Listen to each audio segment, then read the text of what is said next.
Dans le nord du Ghana, des centaines de femmes vivent dans des camps de fortune, après avoir été chassées de chez elles, accusées de sorcellerie, souvent après le décès d'un proche ou un rêve troublant. Ces femmes sont prises pour cible en raison de leur identité, âgées, pauvres, veuves ou franches.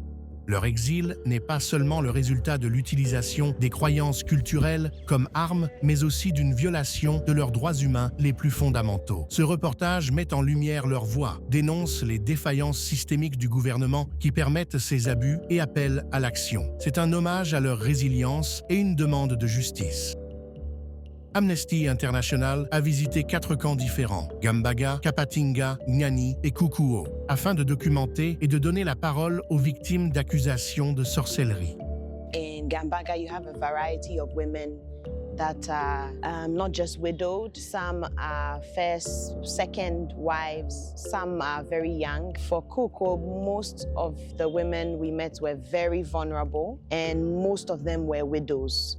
They were accused after their husbands had died, about 2 to 5 years of the husband's death. You could see that the protection was sort of removed, and then they were at the peril of their either their family members or the husband's family, where they want to get rid of them.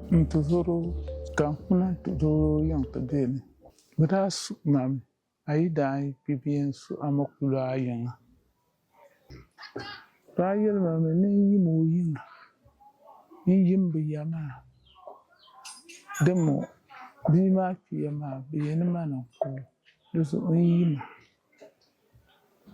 mi ne yangoma de ni yet to ya gratma me do ni yen chi in nole kan tunda sa ma yina nte bodu zamana bia me ne kancha nte kabdar in katahali ni ka yin zang lo da ma nkuna nte pa be pa sampwa na zan chang te da bendirguna nte na ndi to tennyanga do ten lankare ne bufun nso sitene no ka to kuna tizia manye nula karne de monyin paga yana tizia.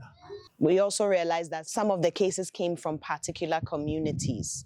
So that also has to be addressed. Why certain cases are coming from specific communities? Is it the belief that this is happening? Is it the belief that they believe in witchcraft? Or is it that their chief is not educated on the issue and they can be arrested if they continue this way? Nida ambla sanka dayina de anda kunyege kata champu to kuma ko yele no blam boram no biago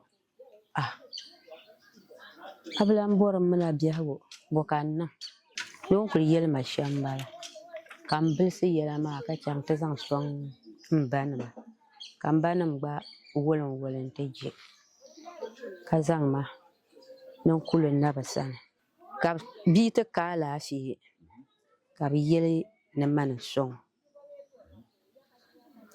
ma min watale tala kam man bi ma sun sune tala kam man nin kurgo sun sune ko biya gan zo garma bi bon tahlala ka bi ma kala fi ka yana man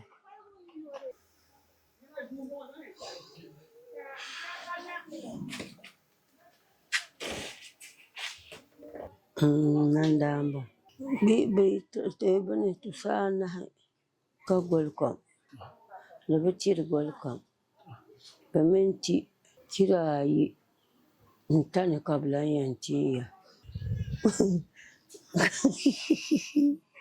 kalare oi una zongo manji shemuma yamana manji shemodi kala soltma boya kayenya manda maria dum biya ga birko kacha tlan kaya na beta anu ai maya mana da monda pihri kaso pihri garan to Kamaji shemoni to Olympic. Kapier suma. Kakawona kana kangan. Paraza shene to Olantum betum. If government wants to close down camps, how they intend to do it. That is why there has to be a very comprehensive roadmap. We're not just looking at reintegration, we're also looking at relocation, but we're also trying to turn some of the camps into communities rather, and then reducing the rate of women coming to the camp. Reintegration is not for everyone. That's where we are wrong. Everybody talks about, yes, we have to reintegrate the women. Some of them don't want to be reintegrated. That is the truth. Some of them want to stay at the camp, especially the older ones, because they don't see where they are going to go. For those that reintegration is possible and they want to go and it's safe, that should be facilitated, but that takes money.